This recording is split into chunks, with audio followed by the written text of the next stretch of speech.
Have you ever wondered what happens after death?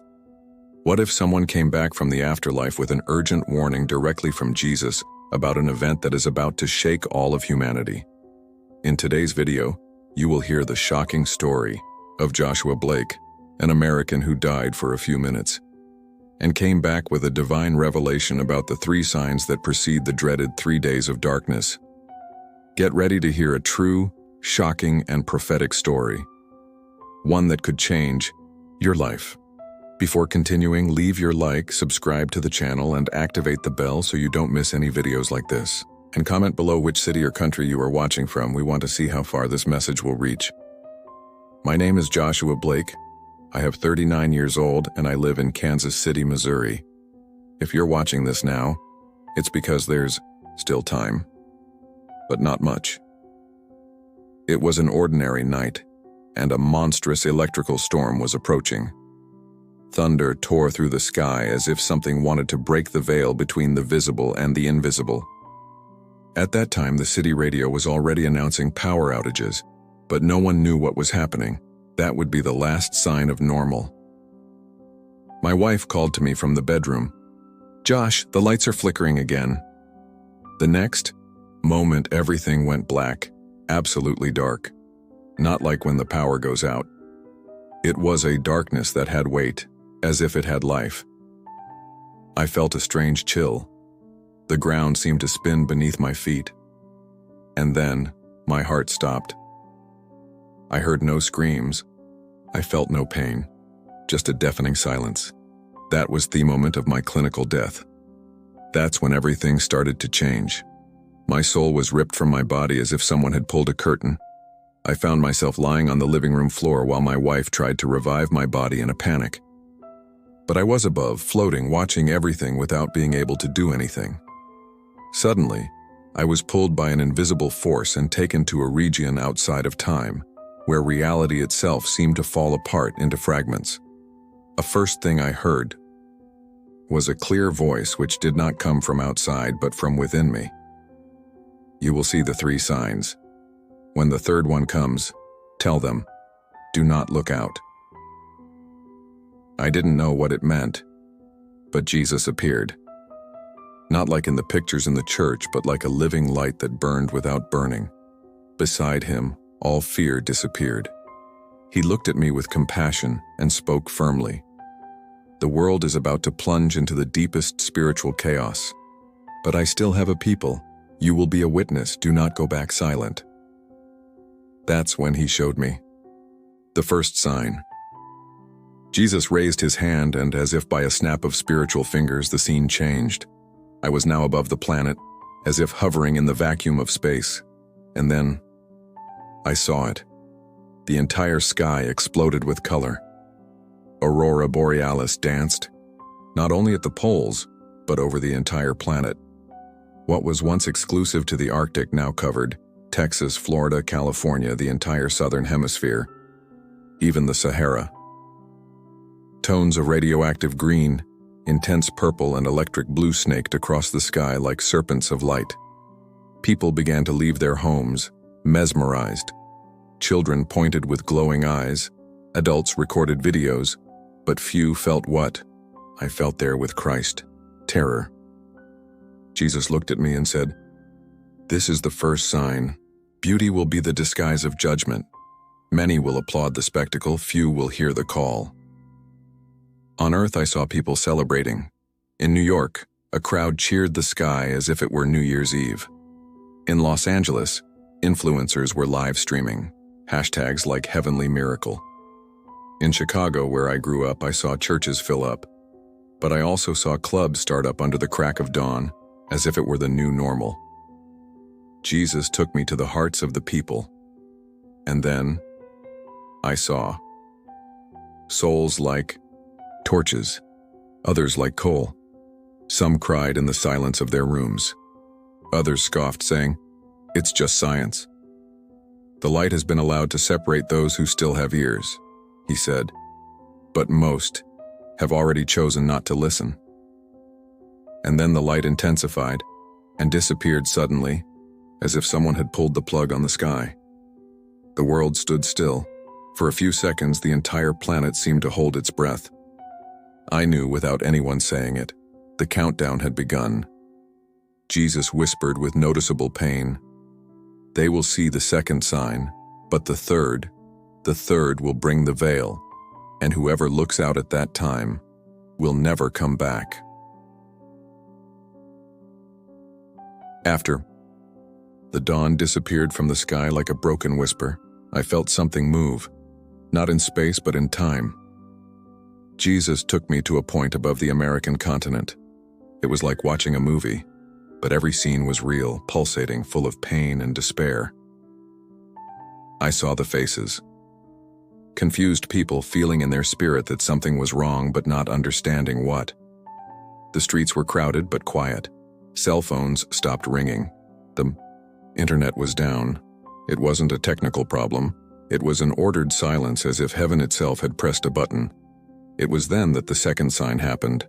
The sky turned gray, not cloudy, gray, dull, without definition, and the sunset had disappeared. There was no night, no day, just one whitish and stagnant light. It was as if time was suffocating.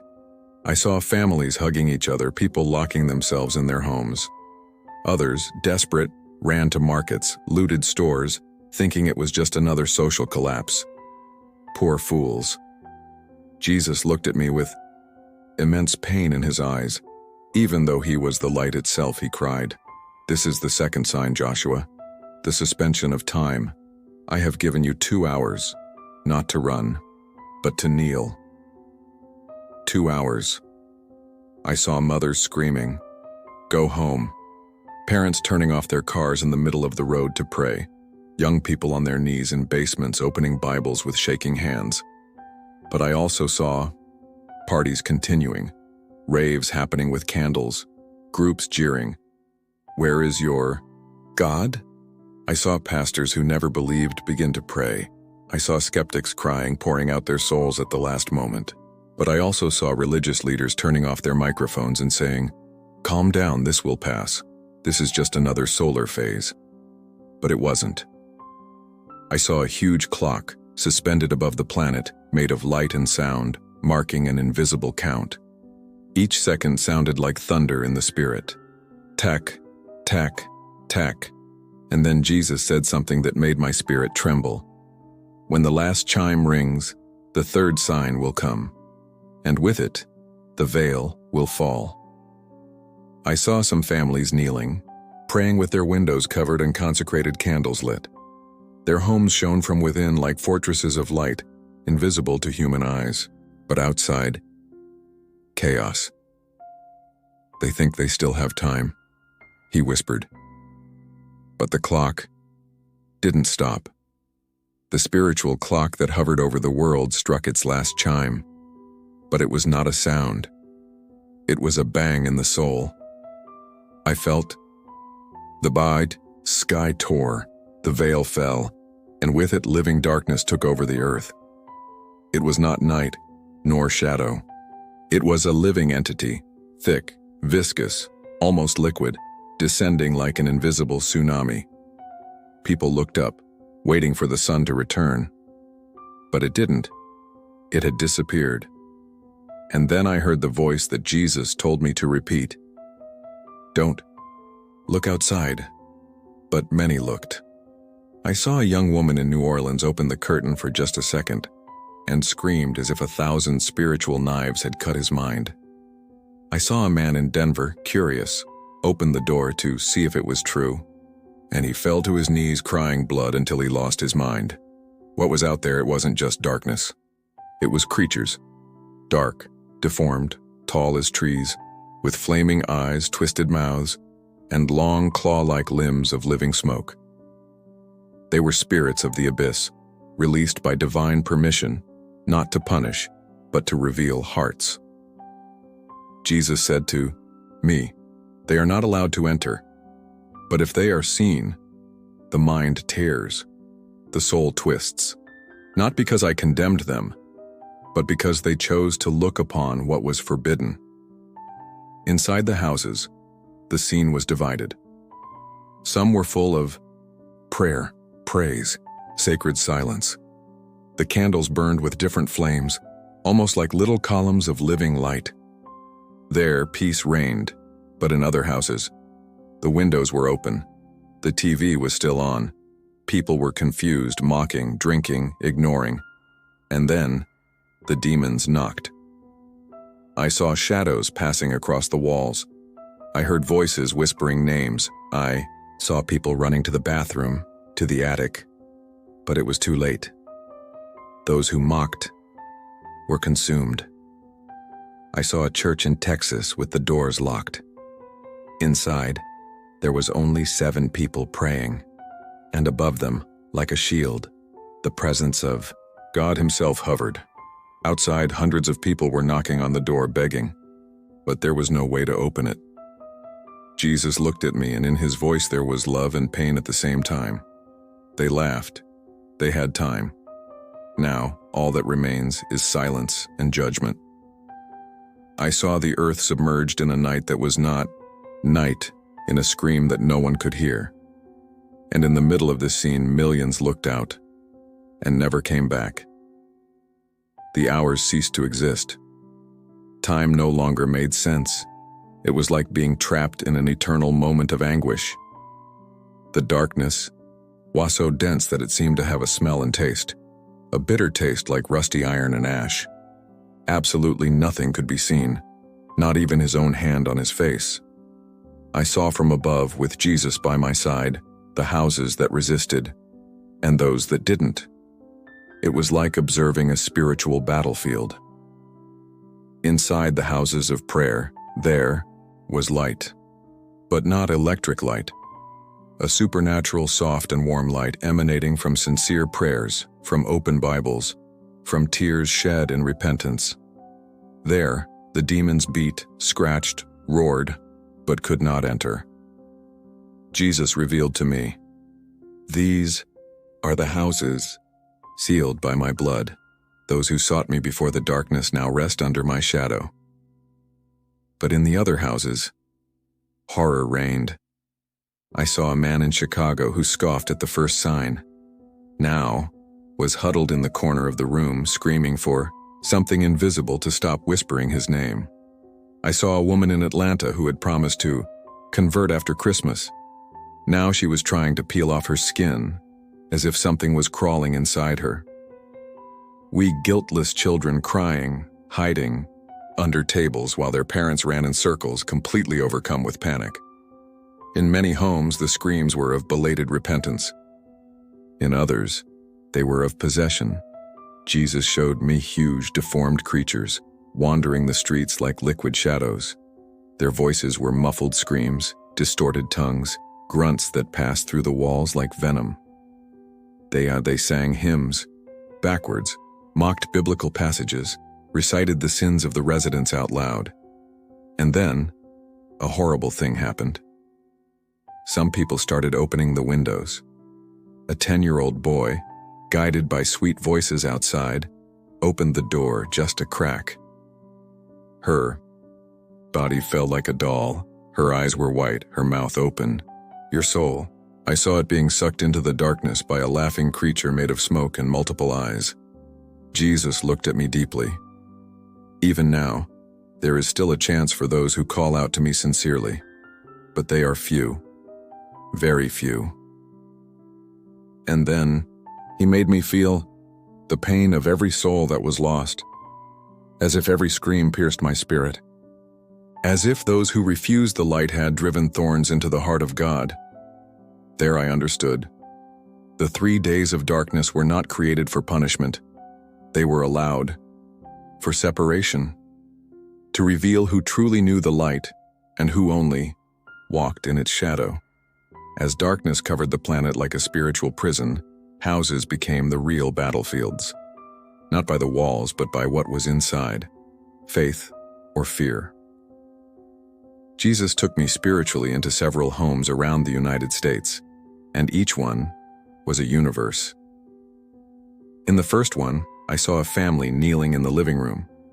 The windows were covered with dark sheets, and in the center was a single lit candle.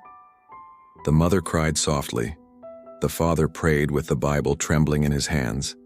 and the little daughter sang a praise that seemed to come straight from heaven. There, peace was palpable. Fear could not break through. Jesus whispered, "This house is my fortress." They didn't wait for fear to come to get me. They got me when everything was still calm. But next door, I saw a couple fighting, the radio still on with static, the TV dead. The man was cursing. The woman was banging on the window, trying to get out. And outside, a creature lurked with a wide grin, teeth like glass and eyes as red as blood. She said in a soft voice, "Let me come in, just for a bit, just to talk." The woman, as if hypnotized, approached the window, and Jesus cried out, not in anger but in despair, "Don't look outside." That's what I said. It's not a metaphor, it's protection. But it was too late. As soon as she placed her eyes on the crack, an unearthly scream filled the air. The woman fell. The husband fainted. The creature crawled through the crack, and the house was plunged into terror. Jesus then took me to a small church in Oklahoma. It was empty, but the altar shone. Above it was an open Bible, candles burning, and an empty chair. And then Jesus said, "Here someone prayed every day, even when no one else came. This chair is empty, but in the spiritual world it has never stopped being occupied. This is a house of light." As we walked through these visions, I saw demons roaming the streets, furious, howling against sealed houses, unable to enter. I saw spirits being pulled into the light at the last second, crying, screaming, "Forgive me, Jesus," and being welcomed right there in the midst of chaos. But I also saw houses where there was not a single prayer. The TV was on at full volume. Forced laughter, alcohol, promiscuity, everything continued as if the world had not stopped. There, darkness entered without resistance, and Jesus looked at me with an expression that mixed love and firmness. The time of the theater is over. Either there is light within, or there is darkness. And then I saw the world was being sifted. The hours passed, or not. There, time was a broken illusion. Within the darkness, the sounds screamed louder than any light. Jesus showed me an entire neighborhood in Los Angeles. From above, it looked like a black ocean with small flashing points of light. These were the houses where there was still prayer. In one of them, I saw a young woman in her early 20s sitting alone. She had lived far from God, involved in everything the world had to offer, and now she was trembling with a lit candle in a glass cup. She said between sobs, "I don't deserve it. But if the Lord still wants me, save me."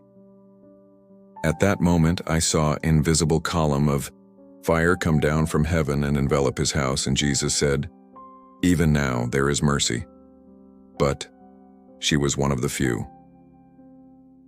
On the other side of town, I saw a group of men trying Torin through the streets.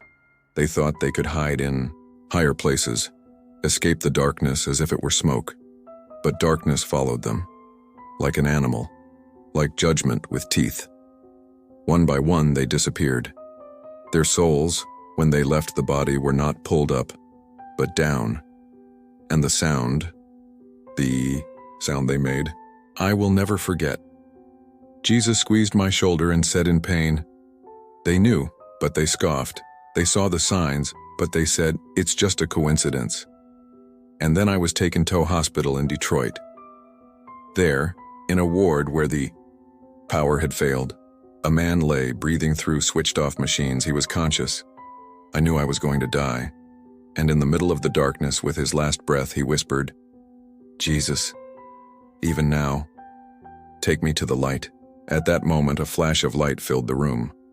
An angel appeared, not with golden wings or harps, but as a figure of pure compassion and strength. He reached out, and the man left, not in terror, but in peace. And Jesus smiled, with tears in his eyes. "I don't reject anyone who calls me, not even at the last second."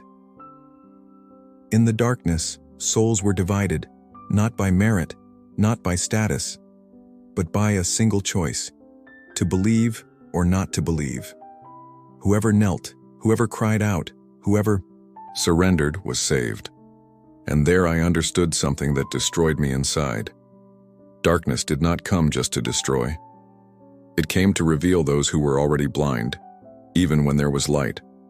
After an incalculable amount of time, minutes, hours, days, something started to change. The darkness, which until then was alive, pulsating and suffocating, began to retreat. Not like a curtain that opens, but like a monster that gives up hunting. Slowly, the silence was replaced by a breeze. A gentle breeze, cool, but smelling clean, like after a violent storm. Jesus said to me, "Now the world will wake up, but it will not be the same." And I saw. The first rays of light did not come from the sun. They came from houses of prayer, from small forgotten churches, from rooms where people prayed in secret. There they appeared, thin light columns, rising into the sky like silent beacons. The true dawn, the one that rises from within. I saw the sun try to break through the clouds, not with force but with gentleness. It was as if creation itself was afraid to return, as if to say, "Do they understand?" The streets were deserted. Open doors, stopped cars, broken windows. But what shocked me most was the sound, or rather, his absence. Jesus explained to me, "The world has lost its noise. Now, only those who have learned to listen to the silence will find the truth." I saw people coming out of their houses with wide eyes as if they were stepping on earth for the first time. I saw families hugging and falling to their knees in the middle of the street. I saw religious leaders crying and publicly asking for forgiveness in front of burned churches with the cross restored on the improvised altar. And also, I saw the ones that were left without light, without direction, with empty eyes. People who survived physically, but were dead inside. They walked like spiritual zombies, alive, but without life. Jesus then showed me a verse that appeared in the sky as if it were written with fire and wind. "Darkness covered the earth, but the light of the Lord has risen upon you." Isaiah 62. And he said to me, "Joshua, now the final sifting begins. They will have to decide. Follow the light, or cling to the darkness that has devoured them." The air was denser. The atmosphere was different. The planet itself bore the marks of spiritual confrontation. The surface of the earth seemed more fragile, more tenuous, as if everything could collapse again at any moment. But even so, hope had been reborn. And Jesus said with authority, "The darkness has not won, but the battle is now visible. Prepare yourselves, because the true test is about to begin." The light had come back on, but was not the same. The sun was shining, yes, but he looked pale, almost embarrassed. It was as if the planet was recovering from a cosmic trauma, and everyone, even those who scoffed, knew something had changed forever. But then, the other kind of darkness began. Not the one that covers the eyes, but the one that covers understanding. Jesus said to me, "Now, Joshua, deception will come. Humanity has endured the test of the senses, but it will be seduced by the lie." And I saw governments meeting in secret, saying that the global darkness phenomenon was caused by a rare electromagnetic change, intensified by solar particles, all scientifically explainable. And even those who knew, who saw the signs, began to doubt. Was it really God? Or was it just a rare atmospheric event? Spiritual leaders emerged, saying that the new era has begun, that humanity has been purified, and that we are now gods conscious of our own light. Jesus was left aside, the cross erased. And then, the Antichrist has appeared, not as a monster, nor as a noisy politician. Buddhas, a man of peace, charismatic, lucid, seductive. He spoke about global unity, inner light, and overcoming fear with collective love. And many, they hailed him as a savior. I saw crowds cheering him. I saw fragile Christians slowly falling, convinced by sweet words and human gestures. I have even seen entire churches surrender, exchanging the Bible for universal books, exchanging the Holy Spirit for cosmic energy. Jesus spoke to me sadly. The darkness of the senses was only the beginning. Now begins the darkness of truth. And he showed me scenes that they broke my soul. Young people, once broken, now mocking those who still prayed. Pastors saying, the Bible needs to be updated. A new symbol in place of the cross, an eye with flames around it. But still, I saw small, hidden groups gathering together, praying in basements, singing softly, with candles lit, not out of fear, but out of conviction. There weren't many of them, but carried such a strong light that the demons still on the loose could not get close. Jesus then declared in a loud voice, "Now is the time for decision. Whoever remained, standing after the darkness, will now be sifted by the lie. Whoever wants to follow me will have to choose between being accepted or being faithful." I saw crowds kneeling before the new system, and I saw martyrs rising up, not to fight with weapons but with faith. On earth was no longer divided by country. It was divided by loyalty. I saw everything. From the moment my heart stopped that night in Kansas City to the height of revelation, Jesus showed me the truth behind the veil. I saw what few will ever see and live to tell about. And now, he looked into my eyes in that dimension outside of time and said, "Joshua, you will return. And when you return, you will be like a stranger among your own people. But even if they do not believe, speak up. Even if they mock, warn them. Because each soul is worth more than the whole world." I felt my body being pulled back, not with violence but with pain. The pain of leaving the light, to walk among shadows. When I opened my eyes in the hospital, the room was lit up. But I knew the true light was not there. It was in him, and he had sent me back with a mission, to be a trumpet. Today I speak to you with all my strength. The 3 signs are real. The first may have already happened, or will happen very soon. And when the third comes, there will be no more time to prepare the house. The soul has to be ready first. You won't survive by having food, nor by having a generator. You will resist if there is light inside, if you have the windows closed and the heart open. I beg you, don't look outside.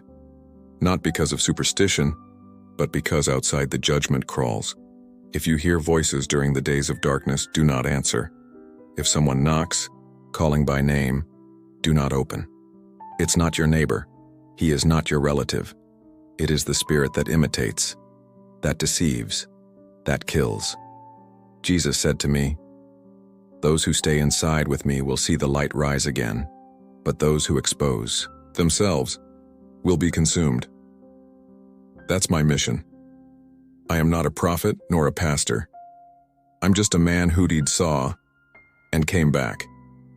And if you are watching this video, it is not by chance. It's heaven itself knocking at your door. If you still have doubts, close your eyes now and say, "Jesus, if it is true, show me, speak to me, prepare me," and he will answer. But when the signs start, don't run away. Don't ask. Don't look outside. Look up and stay inside. If you liked this beautiful spiritual testimony, leave a like, comment your impressions, subscribe to the channel, and don't forget to activate the notification bell to watch each new video, and help us spread this message to a greater number of people. Until next time.